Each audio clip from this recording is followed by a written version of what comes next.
Assalamualaikum warahmatullahi wabarakatuh. Perkenalkan, nama saya Emra Syafadila dari Fakultas Hukum Universitas Surya Kencana Cianjur semester 3C. Di sini saya akan review kembali tentang mata kuliah Hukum Tata Negara yang didosen oleh Bapak Dr. Didi Mulyadi SMH dan asistennya Dr. Emrendi Hidayandi SMH tentang penjelasan pemerintahan masing-masing negara.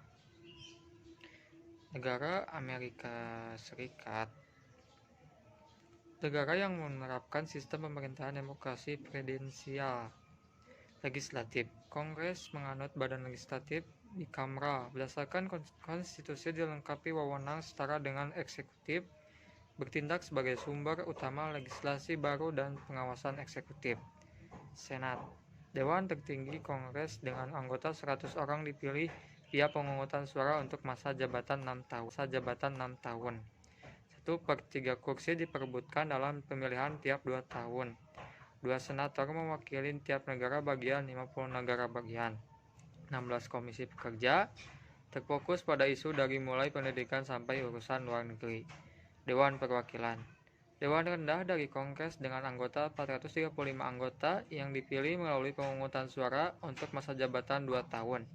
Diatur menjadi 21 komite khusus, pemerintah negara bagian dan lokal, terdiri dari 50 negara, 1 distrik, dan 14 wilayah luar negeri.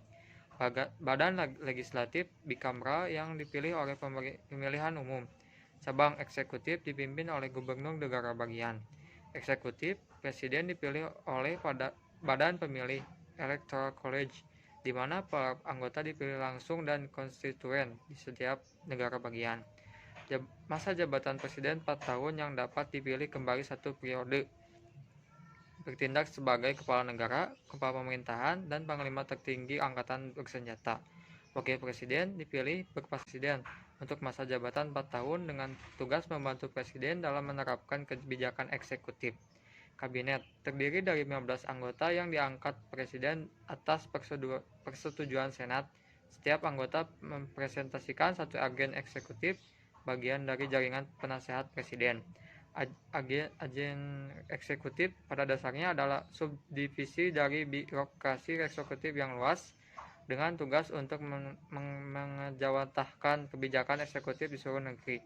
Yudikatif, Mahkamah Agung terdiri dari 9 hakim agung yang diangkat seumur hidup oleh presiden dan disetujui Senat.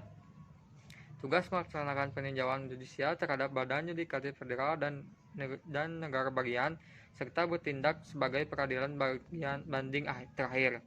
Memutuskan kesesuaian konstitusi dan terlibat dalam tingkatan tertentu dalam perumusan kebijakan. Pengadilan banding USA berlokasi secara regional. Pengadilan ini bertindak sebagai pengadilan banding federal.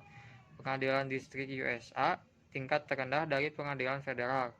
Pengadilan negeri bagian menegakkan peradilan di tingkat negara bagian sesuai dengan konstitusi masing-masing negara bagian. Pengadilan wilayah menegakkan hukum negara bagian secara lokal. Sekian dari saya, mohon maaf bila ada kekurangan atau kesalahan. Assalamualaikum warahmatullahi wabarakatuh.